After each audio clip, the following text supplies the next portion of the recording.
YouTube family, तुम्हा सर्वांना क्रांतिकारी जय भीम.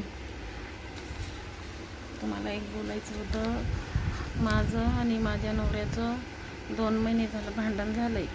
आणि 2 महिन्यापासून गावी जाऊन बसलेले आहेत ते.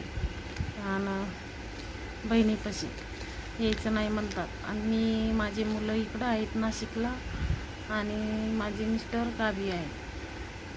तर मग आता काय करावं ते समजत नाही. बरं जा, कोणाचं का कोणा माथं राहत नाही. इकडं बघा कसं राहतं. एखाद्या माणसाला बाहेर चरायची सवय झाली ना, त्यांना फॅमिली परिवार काही समजत नाही.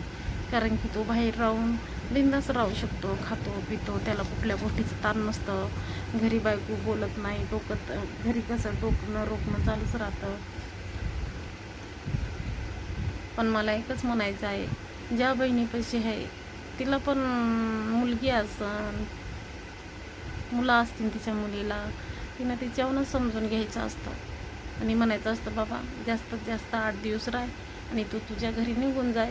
कारण की शेवटी किती केलं तर तुझा परिवार तुझाच आहे. तो कधी ना कधी तुझ्याच कामी येणार आहे. आम्ही कितीक दिवस तुझ्या कामी पडणार आहेत. तो बोलण्याचं कारण म्हणजे मग मी बोलले दारू कमी करा, म्हणतो नाही मी सर्वांना सोडून पण दारू नाही सोडणार. बघा, तुम्हाला माझ्या लेकराला सोडाय बसला पण दारू नाही सोडाय बसला. आता तुम्ही सांगा मी काय करू? मी देऊ सोडून? अरे इकडं बघ, तुला सांगते मी, पाळण्यात जर लेकरू असलं ना, त्या बाळाची आई जरी मेली ना तर त्या बाळाचं राहत नाही. तर माझं काय राहिले तुझ्या वाचून? माझे मुलं आता मोठाले झाले, मला काहीच गरज नाही. आता तू गेला सोडून तुझ्या मुलाला, मी नाही ना जाऊ शकत. मी कसं सोडू त्यांना?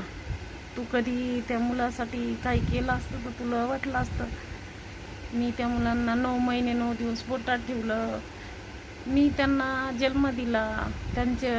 मला माहिती आहे किती त्रास भोगलाय मी. तसं त्रास जर तू भोगला असता त्यांच्या बाऱ्यात तर तुला तेव्हा महत्त्व कळालं असतं मुलाबाळांचं काय राहते. मी भोगलाय ना, मला थोडं सोडायचं जमणार आहे त्यांना. मला ते त्यांना धरूनच राहावं लागणार आहे ना. तुला यायचं तर ये, नको येऊ, काहीच गरज नाही मला, काहीच. इकडं बघ, मी आजही जर सोडून गेले असते तर माझे आई वडील किंवा माझे भाऊ मला काय जलमभर नाही सांभाळणार. पण मी जर माझ्या मुलाला धरून राहिले तर मला जलमभर ते सांभाळते.